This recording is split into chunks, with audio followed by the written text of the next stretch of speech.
Buenos días, estimado profesor Cristian Sarmiento y compañeros todos. En esta oportunidad hablaremos sobre Burrus Frederic Skinner. Mi grupo está conformado por Isabel Chipana, Lisbeth Zulca, Karen Valverde, Anthony Vázquez y mi persona, Cristina Pinedo. La presentación está estructurada de la siguiente manera. Primero expondré sobre la introducción al conductismo. Posteriormente, Karen nos hablará sobre la biografía y conductismo de Skinner. Luego, Lisbeth nos expondrá sobre el condicionamiento operante y la caja de Skinner. La teoría de los refuerzos será explicado por Isabel y por último, Anthony nos hablará sobre la teoría de los castigos. Introducción al conductismo. El conductismo surge como un rechazo a la introspección, estableciendo a la conducta como único medio válido para realizar la investigación. En 1913, John B. Watson, fundador del conductismo, desarrolló un programa donde la psicología debía limitarse al estudio de la conducta observable y que se pueda medir.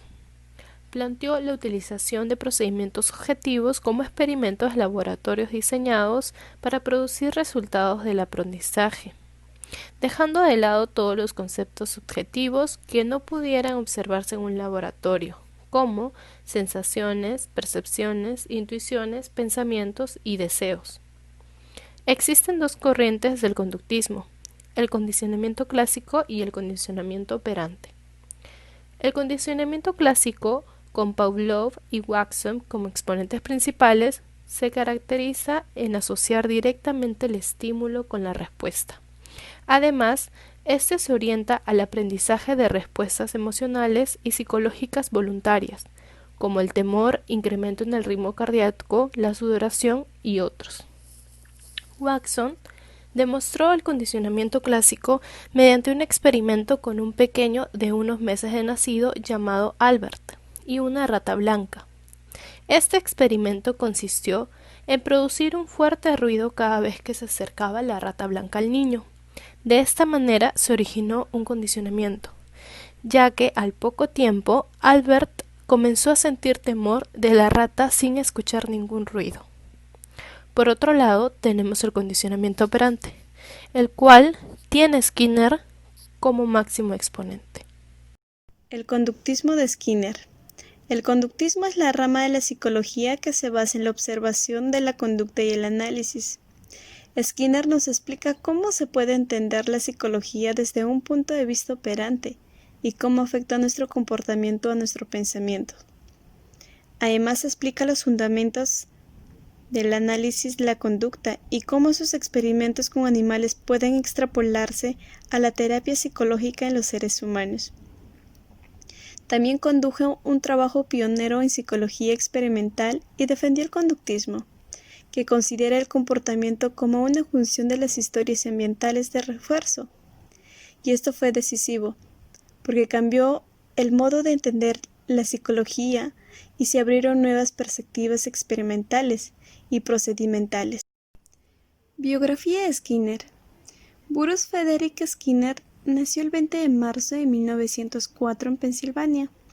Su padre era abogado y su madre ama de casa. Obtuvo el doctorado en psicología por la Universidad Harvard en 1931 y continuó sus investigaciones en la misma universidad como asistente de laboratorio biología con el profesor Crozier. En 1936 empezó a trabajar como profesor en la Universidad de Minnesota, donde permaneció 9 años. Se casó con Yvonne Blue y tuvieron 2 hijas, de las cuales la segunda volvió famosa como la primera infante que se crió en uno de los inventos de Skinner. Además, Skinner desarrolló su famosa teoría sobre el comportamiento humano y sus reacciones a estímulos externos. Llegó a ser uno de nuestros mejores escritores sobre la psicología, incluyendo el libro Walden II. Lamentablemente, el 18 de agosto de 1990, Skinner muere de leucemia, después de convertirse probablemente en el psicólogo más famoso desde Sigmund Freud. El condicionamiento operante. En el condicionamiento operante, una respuesta voluntaria es seguida por un reforzador. se asocia un comportamiento a una consecuencia. Por ejemplo, la rata aprieta una palanca. Esto vendría a ser el comportamiento, y recibe comida sería la consecuencia. Al contrario, en el condicionamiento clásico, un estímulo activa automáticamente una respuesta involuntaria. Por ejemplo, la comida que ve un perro hace que produzca saliva, o también se asocia a un estímulo, como el sonido del silbato, como se encuentra ahí la imagen mostrada. Dentro de las características tenemos: fue descubierto a principios del siglo XX por Skinner, considerado el padre del condicionamiento operante. Su trabajo está basado en la ley del efecto Thorndike, al cual introdujo un nuevo término, llamado el refuerzo. Dijo que la conducta que es reforzada tiende a repetirse, y la conducta que no es reforzada tiende a extinguirse, pues se debilita.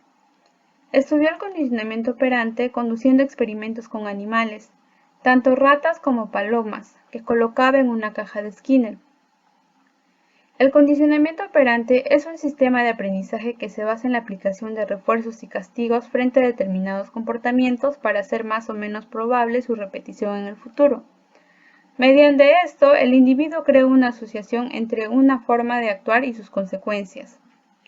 Identificó 3 tipos de respuestas u operantes que pueden seguir el comportamiento. Estos son los operantes neutros. Estas respuestas del ambiente que ni aumentan ni disminuyen la probabilidad de que la conducta se repita. Los refuerzos positivos o negativos. Estas respuestas aumentan la probabilidad de que la conducta se repita. Y los castigos. Estos debilitan la conducta en cuestión. Son respuestas que disminuyen la probabilidad de que una conducta se repita. Principios del condicionamiento operante. Contingencia en 3 términos. Es el modelo básico y está formado por 3 componentes. El estímulo discriminativo sería aquel que indica al sujeto que el reforzador está disponible, señalando que si se lleva a cabo una determinada conducta podrá obtener dicho reforzador. La respuesta. Esta sería la conducta que realiza el sujeto, cuya ejecución le llevará o no a la obtención del estímulo reforzador, el cual es el responsable de la emisión de la conducta. Factores que influyen en la efectividad del condicionamiento operante. Puede variar en base a varios factores. Los más importantes son los siguientes: inmediatez, deprivación, saciedad, contingencia y fuerza del estímulo. En cuanto a las aplicaciones, algunos ámbitos en los que es común aplicar el condicionamiento operante son adicción y dependencia y entrenamiento animal. Ahora hablemos sobre la caja de Skinner. Skinner materializó la demostración de la ley de reforzamiento instaurando el proceso de condicionamiento operante con la jaula diseñada por él mismo, al cual denominó caja de Skinner. Este aparato permitía que un animal como una rata aprendiera una conducta arbitraria como es pulsar una palanca siempre que la realización de esta conducta fuera seguida de la presentación inmediata de comida que reforzaría esta conducta operante. La caja diseñada se basa en los siguientes elementos: una palanca situada en el interior de la jaula, que el animal ha de pulsar para obtener comida y que está automáticamente conectado al mecanismo que dispensa la pequeña bolita de comida que caerá dentro del comedero, situada junto a la palanca, y un mecanismo de registro acumulativo que muestra gráficamente en qué momento y con qué frecuencia responde el animal durante la sesión. El proceso de este condicionamiento operante consiste en los siguientes pasos. Privación. Se trata de privar de comer a la rata, que estará condicionada hasta alcanzar una reducción del 20% de su peso. Adaptación a la jaula. Durante las sesiones de adaptación, se sitúa al animal dentro de la jaula para habituar las respuestas de exploración típicas de la rata y observar, asimismo, cuál es el nivel de operando inicial del animal, es decir, con qué frecuencia toca la palanca antes de comenzar con el acondicionamiento de esta respuesta. Esta línea de base operando servirá de referencia para constatar el incremento posterior de la tasa de respuesta provocado por la presencia del refuerzo. Entrenamiento en el dispensador de comida. Esta fase tiene un doble objetivo. Por un lado, que el animal sepa por dónde le aparecerá la comida y, Por otro, que aprenda por acondicionamiento clásico a asociar el ruido del mecanismo dispensador de la comida. Modelado por reforzamiento diferencial o aproximaciones sucesivas. En esta fase es cuando el animal aprende la conducta operante de pulsar la palanca. Para lograrlo, cada vez que el animal haga un movimiento que forme parte o que lo aproxime a la conducta final, que es recibir la comida. Teoría de los refuerzos. La teoría del reforzamiento, elaborada por Skinner, intenta explicar la conducta humana en correspondencia con el medio ambiente o los estímulos que la rodean. Mediante el método experimental, Skinner llega a la conclusión de que la aparición de un estímulo desencadena una respuesta en la persona. Si esta respuesta es condicionada utilizando reforzadores positivos o negativos, se podrá ejercer una influencia en dicha reacción o conducta, la cual se puede potenciar o inhibir.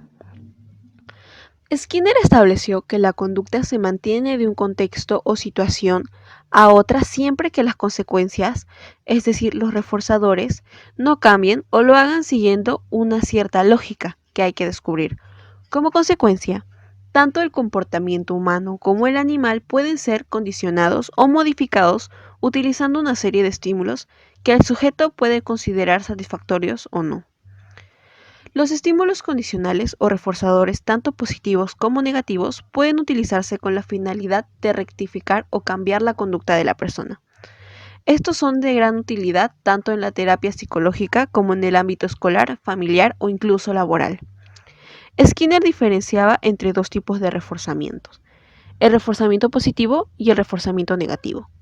El reforzamiento positivo es el proceso por el cual una conducta aumenta, debido a que ella va seguida por la aparición de alguna consecuencia agradable. Es muy importante destacar que para que esta asociación sea efectiva hay que asegurarse que la persona considere el refuerzo positivo como tal, es decir, que le resulte realmente atractivo. Lo que una persona puede considerar como un premio no tiene por qué serlo para otro. Por ejemplo, un niño al que apenas le dan caramelos puede percibirlos como un premio más importante que otro que acostumbra a ellos. Por lo tanto, será necesario conocer las particularidades y diferencia de las personas para así poder concretar cuál será el estímulo idóneo que sirva como reforzador positivo. Reforzamiento negativo es el proceso por el cual la posibilidad de ocurrencia de una conducta aumenta, debido a que va seguida de la desaparición de un estímulo desagradable. Por ejemplo, un niño que estudia para cierto examen y obtiene una buena calificación. En este caso, los padres le eximen de realizar alguna tarea doméstica o alguna actividad que le resulte desagradable. Teoría de castigos. El concepto de castigo aplicado en la psicología surge de la corriente del condicionamiento operante. Esta última fue sistematizada por el psicólogo norteamericano Frederick Skinner, quien retomó las teorías más clásicas del condicionamiento desarrolladas por John Watson e Ivan Pavlov y posteriormente trabajadas por otro psicólogo estadounidense, Edward Thorndike. El castigo es un tipo de técnica de modificación de conducta basada en el conductismo, concretamente en el condicionamiento operante, el cual se basa en que la realización de una conducta y su frecuencia está influenciada por las consecuencias que tenga dicha conducta. Existen dos tipos de castigo en función de si actúan mediante la administración de estímulos aversivos o la eliminación de una estimulación positiva, el castigo positivo y el castigo negativo respectivamente. El castigo positivo es aquel en que se aplica un estímulo aversivo para el sujeto ante la realización de una conducta determinada, haciendo del estímulo una consecuencia de su realización con el fin de que el individuo disminuya la frecuencia o deje de realizar la conducta en cuestión. El castigo negativo se retira algo que la persona desea cada vez que hace la conducta indeseada. En este sentido, hay que tener en cuenta que el estímulo a retirar sea significativo para la persona, pues de lo contrario no tendría ningún efecto.